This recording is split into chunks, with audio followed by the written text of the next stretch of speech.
جب وہ नामा आमाल वाली किताब हमारे हाथों में पकड़ाई जाए तो हम उसको पकड़ के खुश हो जाएं, माशाल्लाह कितनी अच्छी है, ये देखो नमाजें पढ़ी हैं, ये देखो रोजे भी रखे हुए हैं, ये फलां बंदे के साथ मैंने नेकी की थी, हाँ फलां छोटी सी नेकी की थी लेकिन यहाँ पे वो भी लिखी है, बड़ा खुश हो जाएगा, कितनी अच्छी बात है। हर एक को नामा आमाल दिया जाएगा। कुरान में अल्लाह ताला फरमाता है हमने हर इंसान का अच्छा या बुरा अमल उसके गले का हार बना रखा है और क़यामत के दिन उसका नामा आमाल निकाल कर पेश कर देंगे जिसको वो खुला हुआ पाएगा। कहा जाएगा कि तो अपना नामा आमाल पढ़ ले, आज तो खुद ही अपना हिसाब करने के लिए काफ़ी है। सूरह बनी इसराइल आयत नंबर 13 और 14 अल्लाह रब्बुल इज़्ज़त फरमाते हैं कि इक़रा किताबक कफ़ा बिनफ़्सिकल यौमा अलैका हसीबा। आखिरत में हर बंदे को नामा आमाल उसको पेश कर दिया जाएगा,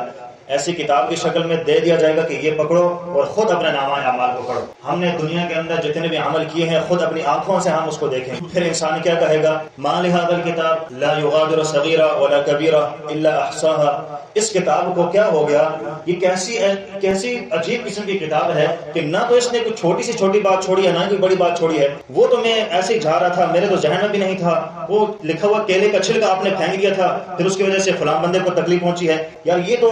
इतना छोटा सा मामला था, मुझे तो इसका पता नहीं था कि ये भी लिखा जाएगा। खुद अपने हाथों से क़यामत वाले दिन पढ़ेगा, ये सारी की सारी चीजें खुद अपने हाथों से पढ़ेगा, फिर कहेगा कि यार ये छोटी सी चीज थी इसको भी इसने लिख दिया है, बड़ी बड़ी चीजों को भी लिखा हुआ है। सारी की सारी चीजों को खुद अपने हाथ में किताब को देखेगा, खुद कहेगा कि यार ये कैसी किताब है। तो ये इसलिए जरूरी है कि अपने अमाल को फिर ऐसा किया जाए ताकि कल क़यामत वाले दिन जब वो नामा आमाल वाली किताब हमारे हाथों में पकड़ाई जाए तो हम उसको पकड़ के खुश हो जाएं, माशाल्लाह कितनी अच्छी है, ये देखो नमाजें पढ़ी हैं, ये देखो रोजे भी रखे हुए हैं, ये फलां बंदे के साथ मैंने नेकी की थी, हाँ फलां छोटी सी नेकी की थी लेकिन यहाँ पे वो भी लिखी है, बड़ा खुश हो जाएगा, कितनी अच्छी बात है। तो इसलिए छोटे छोटे अमलों को समझकर ये छोटा अमल है, नेकी वाला है, क्या फायदा इसको करने का, कोई इतना जरूरी अहमियत तो नहीं है, उसको भी करें दुनिया आखिरत में, फिर उसको पढ़ के आप बड़े खुश हो जाएंगे। गुनाह को देखेंगे आप कहेंगे छोटा सा गुनाह चलो क्या हुआ, खत्म हो जाएगा, कोई इतना मसला तो नहीं है। गुनाह कर लेगा दुनिया के अंदर, आखिरत में फिर उसको पढ़ लेगा उसके अंदर, तो आखिरत में बड़े खसारे वाली बात होगी, परेशानी वाली बात होगी। ये हर बंदे के साथ पेश आना है, आपके साथ पेश आना है, मेरे साथ पेश आना है।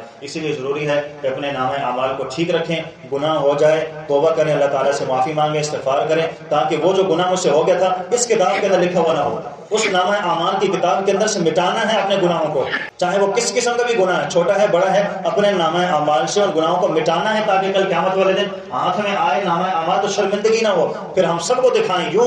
पकड़े सबके सामने, ये देखो ये है मेरा नामा अमाल, ये इसकी वजह से मुझे जन्नत का सर्टिफिकेट अल्लाह ने अता फरमा दिया। अल्लाह रब्बुल इज़्ज़त से दुआ है कि अल्लाह ताला हमें अपने नामा अमाल को, अपने अमलों को ठीक करने की तौफीक नसीब फरमाए और बुराइयों से अल्लाह ताला हम सबको दूर फरमाए।